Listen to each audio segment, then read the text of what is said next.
Hello everyone, this is Zakir Hussain. So ఇప్పటికే BRS ఎమ్మెల్యేలు ఎంపీలు చాలామంది వేరే పార్టీల వైపు మొగ్గు చూపి వెళ్ళటం జరిగింది. సో వీళ్ళ తరహాలోనే ఇప్పటికీ ఉన్న కొంతమంది ఎమ్మెల్యేలు ఎంపీలు సో వేరే పార్టీల వైపు మొగ్గు చూపటం జరుగుతుంది. సో ఎవరు ఏంటి తెలుసుకుందాం. ప్రస్తుతం మనతోటి senior journalist political analyst Jagadev garu ఉన్నారు. వెల్కమ్ చెప్పేద్దాం. Hello sir. Hi Zakir. BRS పార్టీని విడిచి ఇంకొంతమంది వెళ్ళబోతున్నట్టు వార్తలు వస్తున్నాయి. సో ఆల్రెడీ వెళ్ళారని కూడా అంటున్నారు. సో ఏంటి సార్ అసలుకి ఈ ఇష్యూ? యాక్చువల్గా సిట్టింగ్ ఎమ్మెల్యేలే బీఆర్ఎస్ను వీడి కాంగ్రెస్లో చేరిన సందర్భంలో మాజీ ఎమ్మెల్యేలు వెళ్ళడం అనేది పెద్ద ఆశ్చర్యకరమైన విషయం కాదు. అది చెప్పుకోవాల్సిన మ్యాటర్ అంతకన్నా కాదు. ఎందుకంటే ఇప్పుడు దానం నాగేంద్ర లాంటి వాళ్ళు సిట్టింగ్ ఎమ్మెల్యేలే అసలు దీనికి రాజీనామా చేసి మరలా నెగ్గి ఈ ప్రాసెస్ ఏవీ లేకుండానే డైరెక్ట్గా కాంగ్రెస్లో చేరిపోయారు. గెలిచిన బీఆర్ఎస్ జెండాతో గెలిచిన వీళ్ళు కాంగ్రెస్లో చేరిపోయారు. సో మరోవైపు ఈ బీఆర్ఎస్ కూడా ఇట్లా ఎవరైతే హస్తంలో చేరుతున్నారనుకున్నారో వాళ్ళందరికీ కూడా చెక్ పెట్టాలని, న్యాయపరమైన చర్యలు తీసుకోవాలని కేటీఆర్ గారు ఆ మధ్యకాలంలో ఢిల్లీ వెళ్ళి పెద్ద పెద్ద వాళ్ళతో కలిసి చేశారు. మొత్తానికి ఒక పవర్ఫుల్ లాయర్ని పెట్టారు. ఇప్పుడు సుప్రీంకోర్టులో కేసు నడుస్తుంది. సుప్రీంకోర్టు కూడా రాష్ట్ర మన స్పీకర్ గెడ్డం గారికి ఒక 3 నెలల్లో ఏదో ఒక విషయం తేల్చాలి అని చెప్పి వాళ్ళకి ఒక హెచ్చరిక లాంటిది ఏదో ఇచ్చింది అనుకుందాం. సో అట్లాంటి సందర్భంలో ఉన్న బీఆర్ఎస్ జెండాతో గెలిచిన ఎమ్మెల్యేలే కాంగ్రెస్లోకి వెళ్ళి దర్జాగా పదవులు అనుభవించేసి వెళ్తున్న నేపథ్యంలో మాజీ ఎమ్మెల్యేలు వెళ్ళడం అనేది పెద్ద ఆశ్చర్యకరమైన కాదు. పైగా ఇవాళ రేపు బెల్లం ఉన్న చోట చేమలు చేరుతాయి అన్నట్టుగా గవర్నమెంట్ ఉన్న వైపే వెళ్ళిపోవడానికి మొగ్గు చూపుతున్నారు. కాకపోతే ఎవరు మరలా ముగ్గురు ఎవరు వెళ్తున్నారు ఏంటి అంటే, ఇప్పుడు చాలామంది బీఆర్ఎస్ మాజీ ఎమ్మెల్యేలు ఎవరైతే ఉన్నారో అంటే 39 మందితో గెలుచుకున్నారు. 39 మందిలో ఆల్రెడీ 10 మందో 12 మందో బీఆర్ఎస్ అధిష్టానంతో కాంటాక్ట్ తగ్గిపోయి ఆ 10-12లో ఒక 5-6 నేరుగా కాంగ్రెస్లో చేరిపోయారు. దానం నాగేంద్ర లాంటి వాళ్ళు. మిగతా వాళ్ళు కొంచెం టచ్లో ఉండట్లేదు, దూరంగా ఉంటున్నారు బీఆర్ఎస్ అధిష్టానంతో. కేసీఆర్ గారితో కానీ కేటీఆర్ గారితో కానీ దూరంగా ఉంటున్నారంటే అర్థం ఏంటి? ఇవాళ రేపో మాపో గోడ మీద ఉన్నారు, గోడ మీద పిల్లగా అటో ఇటు జంపు అన్నట్టుగా ఉన్నారు. సో ఇక మాజీ ఎమ్మెల్యేల పరిస్థితి కూడా ఎలా ఉంటుందంటే, ఒక్కసారిగా పదవి అధిరోహించి ఒక ప్రజాప్రతినిధిగా ఉన్న నాయకుడు ఎవరైనా సరే, వాళ్ళు ప్రజాప్రతినిధిగా ఉన్నప్పుడు ఇంటి చుట్టూ మంది మార్పులు, రోజు ఎవరో ఒకరు వచ్చి అన్న నాకు అలా పని చేసి పెట్టిన, అన్న ఈ పని అవ్వట్లేదన్న, అలా ట్రాన్స్ఫర్ చేయించండి అన్న, ఇల్లు మంత్రి గారు కల్పించండి అన్న, ఇట్లాంటివి వస్తూనే ఉంటారు. అర్జీలు పట్టుకొని వస్తూ ఉంటారు, పేపర్లో పట్టుకొని.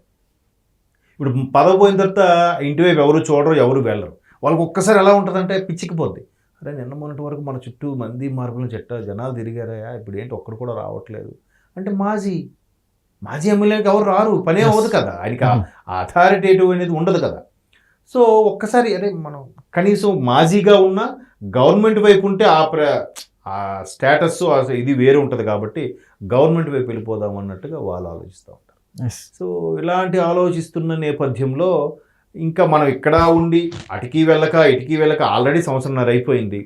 ఇంకేంటి మా పరిస్థితి, నెక్స్ట్ బీఆర్ఎస్ ఎలా ఉంటుందోనే తెలియదు. ఎందుకు, ఒకవైపు కవిత గారి అంశం కూడా బీఆర్ఎస్కి పెద్ద తలనొప్పిగా మారింది. ఆవిడ మధ్య ప్రెస్ మీట్ పెట్టి భారీగానే చెలోక్తులు విసురుతోంది. ఆవిడ కేసీఆర్ గారికే లేఖ రాస్తుంది. మరోవైపు కవిత గారు అటు బీజేపీ వైపు కానీ కాంగ్రెస్ వైపు కానీ వెళ్ళిపోతారు అనే కొన్ని వార్తలు అయితే వినిపిస్తున్నాయి. వాటిలో వాస్తవం ఉందో లేదో మనకు తెలియదు. అంటే జనరల్గా సోషల్ మీడియా ఎక్కువైపోయిన నేపథ్యంలో ఎవరికి తెలిసింది వాడు ఏదో పక్కన నుండి మాటలు విన్నట్టుగా కవిత గారు ఇక్కడికి వెళ్ళిపోతున్నారు అంటే ఆవిడ ఎక్కడ డిక్లేర్ చేసింది ఉండదు, ఆవిడ ఎక్కడ మాట్లాడింది ఉండదు. ఆవిడ పార్టీలో ఉండే ఇష్యూస్ని సరిదిద్దుకోకపోతే మనకే ఇబ్బంది అనే ఉద్దేశంలో మాట్లాడి ఉండొచ్చు. కానీ దాన్ని ఇలా మాట్లాడి బయటకు వచ్చి మరి మాట్లాడుతుందంటే ఈవిడ అటువైపు మొగ్గు చూపుతుందా, ఇటువైపు వెళ్ళిపోతుందా అని రకరకాలుగా ఊహాగానాలు వినిపిస్తూ ఉంటాయి.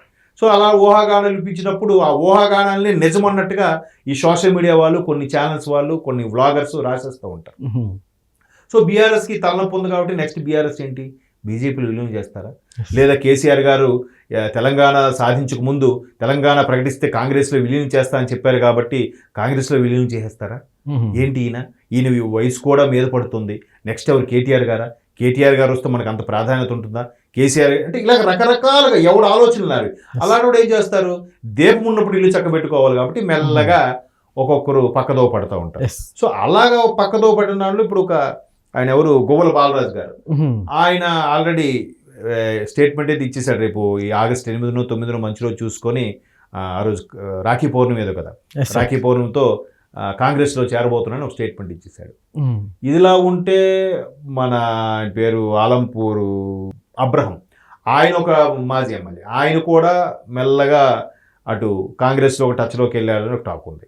ఆయన ఒకటి, తర్వాత ఈయన ఎవరు జనార్దన్ రెడ్డి, ఈయన ఒకడు. సో ముగ్గురు మాజీ ఎమ్మెల్యేలు బీఆర్ఎస్ నుంచి ఉన్నవాళ్ళు, బీఆర్ఎస్గా ఓడిపోయిన ముగ్గురు ఎమ్మెల్యేలు కాంగ్రెస్ తీర్థం పుచ్చుకోబోతున్నారని ఒక వినికిడి. ముగ్గురు కూడా వాళ్ళ యొక్క మంది మార్బలముతో ఒక ఛానల్కి ఇచ్చిన ఇంటర్వ్యూలో వాళ్ళు కాంగ్రెస్ తీర్థం పుచ్చుకోబోతున్నారని ఒక హింట్ ఉంది, ఒక టాపిక్ అయితే, ఒక వార్త అయితే బయటకు వచ్చింది. బట్ వీళ్ళు వెళ్ళినప్పుడు కూడా వీళ్ళు ఏం చెప్తారు, ఏముంది మా అనుచరులందరూ కూడా అన్న కాంగ్రెస్లోకి వెళ్ళిపోదాం అంటున్నారు, అందువల్ల మేము మా కార్యకర్తలు ఎటు చెప్తే అటే వెళ్ళాలి కదా, మా కార్యకర్తలకి పనులు ఏం అవ్వట్లేదు, కాబట్టి నేను ప్రభుత్వం వైపు వెళ్దాం అనుకుంటున్నాను అనేసి అంటారు. ఇప్పుడు ఒకవేళ తెలంగాణ నినాదాన్ని ఏదైతే బాగా పైకెత్తుకొని 2 సార్లు గవర్నమెంట్ ఫామ్ చేసిన బీఆర్ఎస్ ఉందో, ఇప్పుడు వీళ్ళు కూడా ఏమంటున్నారు, తెలంగాణ ప్రకటించిందే కాంగ్రెస్ కాబట్టి మేము కాంగ్రెస్లో ఉండడమే కరెక్టు అంటున్నారు. ఎవరు? కాంగ్రెస్ తీర్థం పుచ్చుకున్న ప్రతి ఒక్కరు కూడా. మరి అలాంటప్పుడు కాంగ్రెస్ గెలిపించుకోలేకపోయారు, బీఆర్ఎస్ గెలుచుకుంది బంపర్ మెజార్టీతో. 2 సార్లు బీఆర్ఎస్ గవర్నమెంట్ ఫామ్ చేసింది, అఫ్ కోర్స్ అప్పుడు టీఆర్ఎస్, ఇప్పుడు బీఆర్ఎస్. సో ఇప్పుడు మరలా బీఆర్ఎస్ కానీ మరలా తెలంగాణ నినాదం ఎత్తుకుంటుందేమో అని ముందుగానే కాంగ్రెస్లో ఉండే కార్యకర్తలు కానీ నాయకులు కానీ ఏమంటున్నారంటే, తెలంగాణ ప్రకటించిందే కాంగ్రెస్ కాబట్టి మేము కాంగ్రెస్లో ఉండడమే కరెక్టు, మా సోనియమ్మ మాకు ఇచ్చింది కాబట్టి. అప్పుడు పెద్దమ్మ చిన్నమ్మ అనేవారు. పెద్దమ్మ అంటే సోనియా గాంధీ, చిన్నమ్మ అంటే సుష్మా స్వరాజ్, అఫ్ కోర్స్ ఆవిడ చనిపోయారు, బీజేపీ నాయకులు. సో వీళ్ళు ఇవ్వడం వల్ల మనకి సాధన జరిగింది కాబట్టి మేము కాంగ్రెస్లో ఉండడమే కరెక్టు అనేది వీళ్ళ అభిప్రాయం. సో అలాంటప్పుడు పదవిలో ఉన్న సిట్టింగ్ ఎమ్మెల్యేలే కాంగ్రెస్ వైపు వెళ్ళిపోతున్నప్పుడు మాజీ ఎమ్మెల్యేలు వాళ్ళకి కొంచెం ఆదరణ తగ్గుతుంది కాబట్టి ఆ పలుకుబడి ఆదరణ మరలా పరపతి పెరగాలంటే ఖచ్చితంగా గవర్నమెంట్ ఎటుంటే అటు మొగ్గు చూపుతారు. సార్ అట్లా ఇప్పుడు వీళ్ళు పార్టీలో ఉన్నప్పటికీ లేనప్పటికీ అసలుకి ఏమన్నా బలం చేకూరిద్ది అంటారు అసలు? అదే అంటాను, ఇప్పుడు గవర్నమెంట్ ఉన్నప్పుడు మాజీ ఎమ్మెల్యేగా ఉన్నా కూడా మాదే గవర్నమెంట్ వైపు నాయకుడు అనుకోండి, కనీసం ఆ పరపతి ఉంటుంది. లేకపోతే ఎవరికో ఒకరు కొంచెం సిఫార్సు చేయించుకుంటే నామినేటెడ్ పోస్ట్ అయినా వస్తుంది కదా. ఏవో చిన్న చితకాల కమిషన్, బీసీ కమిషనో ఎస్సీ కమిషన్ ఏదో చైర్మన్లు పదవిలో పెట్టుకోవచ్చు కదా. లేదంటే అట్లీస్ట్ అవి ఏమీ లేకపోయినా ఒక రేవంత్ రెడ్డి గారు ఫోటో పెట్టుకొని కాంగ్రెస్ జెండా పెట్టుకుంటే గవర్నమెంట్ పర్సన్ అని ఒక డిగ్నిటీ, ఒక స్టేటస్ ఉంటుంది. అదేది లేదనుకోండి, మాజీ ఎమ్మెల్యే ఉంటే గవర్నమెంట్ లేదు, పైగా మాజీ ఎమ్మెల్యే, పైగా బీఆర్ఎస్ ఎమ్మెల్యే అంటే ఏం వెయిటేజ్ ఉంటుంది? ఉండదు కదా. అట్లీస్ట్ బీజేపీలో ఉన్న, సెంట్రల్లో బీజేపీ ఉంది కాబట్టి మాది సెంట్రల్లో ఉన్న మా గవర్నమెంట్ అని చెప్పుకోవడానికి. బీఆర్ఎస్కి సెంట్రల్లోనూ లేదు, స్టేట్లోనూ లేదు కదా. సో కాంగ్రెస్కి స్టేట్లో ఉంది కాబట్టి కాంగ్రెస్ ఎమ్మెల్యే చెప్పుకోవడానికి గర్వంగా ఉంటుంది. బీజేపీకి సెంట్రల్లో ఉంది కాబట్టి బీజేపీ ఎమ్మెల్యే చెప్పుకోవచ్చు, బీఆర్ఎస్ ఎమ్మెల్యే చెప్పుకుంటే ఏముంటుంది, పని ఏమవుతుందిగా. అందుకు వీళ్ళగా ఇంకెంతమంది ఆల్రెడీ చాలామంది టచ్లోకి వెళ్ళారండి. వాళ్ళు కూడా ఎలా వెళ్తారంటే, అన్న నేను వచ్చేద్దాం అనుకుంటున్నాను, నాకేదైనా కొంచెం నామినేటివ్ పోస్ట్ ఏదైనా సిఫారసు చేస్తే వస్తామన్నా అన్నట్టు ముందే డీల్ మాట్లాడుకుంటారు. అలా మాట్లాడుకున్న వాళ్ళు బహిరంగ వెళ్ళిపోతారు, కొంతమంది సైలెంట్గా ఊరుకుంటారు. Okay, okay sir, thank you.